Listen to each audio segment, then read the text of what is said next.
This seemed like a abnormally emotional win for you guys. What would you say made it so? It was a gutsy effort, in tough circumstances, back to back, losing Draymond early. And the guys just competed for 48. And obviously we need every game we can get right now. So that's why everybody was pretty emotional. What did you think about the Draymond ejection? Yeah, too bad. It was unfortunate. He deserved it. He'll bounce back. I'm just proud of the guys for stepping up. Moses came off the bench, had a big game for us. Guy made a big three. Gary was fantastic. So we had guys step up, and that's what it takes. Particularly from Steph, just to point on the emotions. I mean, from the moment Draymond got ejected, he was very emotional. The night, keeping the bench when after he hit that shot. Are there common or like a thread through games where Steph shows this heightened amount of emotion that you've seen? I don't know. That's a tough question for me to answer. I mean, Steph is the ultimate competitor. It wasn't his best night, but he showed who he is by hitting the dagger on a night when his shot wasn't going. So he was emotional because our team needed the win. You talked, a couple days ago about how proud you were of Draymond. Does this erode any of the confidence or anything he's done over the last? No. Coach, you have Rolando from Filtro 360. You have a 92-point game last night defensively, 93 tonight.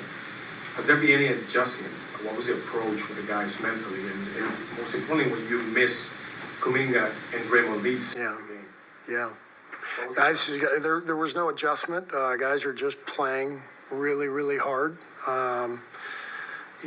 Competing really well. We're doing a good job of taking care of the ball and defending without fouling. Although tonight we got in some early fouls, foul trouble. But for the most part, we're giving ourselves a chance to win by rebounding well, taking care of the ball, and defending really, really hard, and just trying to find enough points to win. We saw Steph being more of a true standard point guard tonight. Getting all the guys involved, and you see Andrew had a great game too. Yeah. You mentioned a couple of the guys. How effective is your offense when he's involved in distributing the game like that? When Wiggins? Steph is distributing the ball like he did tonight. Yeah, and taking care of it. 10 assists, 2 turnovers. Yeah, that's a huge stat for him and for us. And I thought in the first half he was trying too hard, and then I thought in the second half he just played a cleaner game. He made the nice pass to Guy for the three where he could have tried to attack, but Guy was open, and so I thought for on a night when Steph was not at his best, he did a great job as the point guard of distributing and leading us with poise in the second half. Andrew with 13 in the fourth quarter. Just what kind of rhythm is he starting to find? Wiggs was fantastic. Just stepped up and made one big play after another at both ends. Had the big block near the end on Wagner, but made big shots, got to the line, attacked. Wiggs was fantastic. It seemed like you're a young guy. You mentioned the rebounding earlier. It seemed like a lot of those Trayce, Moses. Yeah. How big was particularly the offense? Moses had a really big one, when it felt like the momentum was shifting to their side, and he came in, got an offensive board, and I think Clay hit the three off of it. I thought that was a big play. 52-39 on the glass, that's important. We've always felt like if we can win the possession game or at least be even, then we're going to be in good shape. And I think the rebounding really helped in that regard tonight. How difficult was it managing Steph's minutes in the fourth? I know you went offense, defense there for, I think, one trip. And what made this game different than the Minnesota game in terms of getting him up? What is it, 34, 35, 36 minutes? Every game's different. I'm kind of amazed that there's this discussion about a handful of minutes, to be honest with you. I mean, so we needed him out there tonight, and we played him. And I try to manage everybody's minutes during the year and give them rest when I can. And I don't know. I just coach the team, so you get to judge. Guy and Moses, were they in the plans for tonight, or was Raymond's ejection propelled? Did that propel them to come in the game? Yeah, Guy and Moses were the guys who stepped in for Draymond's minutes there, and Loon was going to play anyway, but he got some extra minutes as well. You maintain confidence in this group all year despite the ups and downs. Is this the kind of victory that reflects that confidence? I'm sorry? You've maintained confidence throughout Yeah. the ups and downs. Is this the kind of victory that reflects the confidence? Yeah. I mean, we've been close. I mean, we play so many tight games. We're obviously a team that can compete with anybody and can lose to anybody, but it's kind of where the league is these days. Other than a handful of teams that are like Boston, you see, close games. You got a ton of teams in the league going for it. With very few teams that are at the bottom.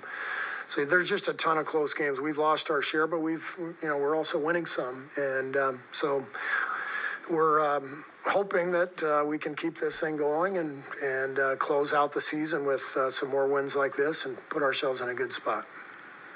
Thank you. Thank you. Bring several guys in here, Wiggins, Trayce. Yeah.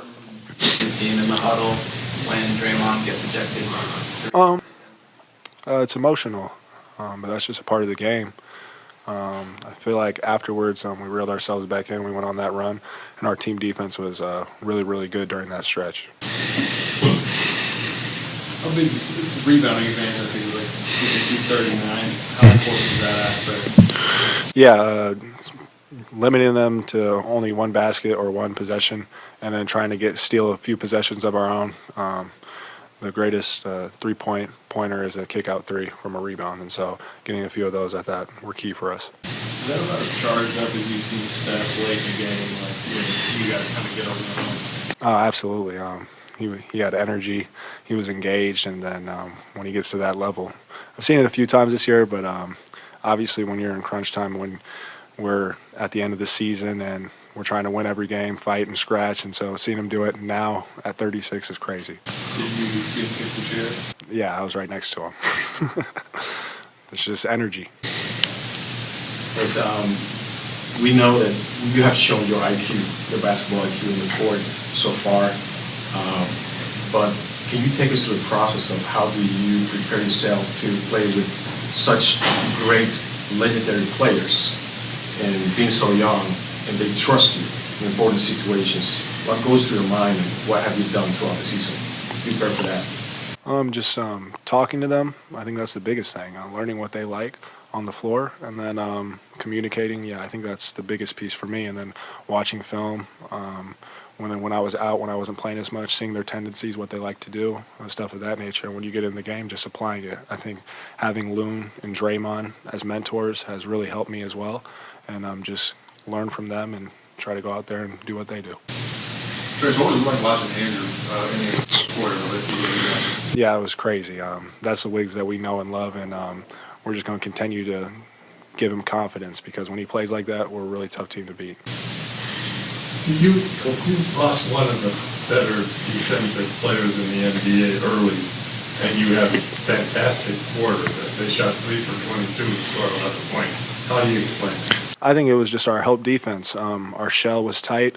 We knew they liked to drive the ball, and then just closing out to shooters and getting late contests and having that, basically.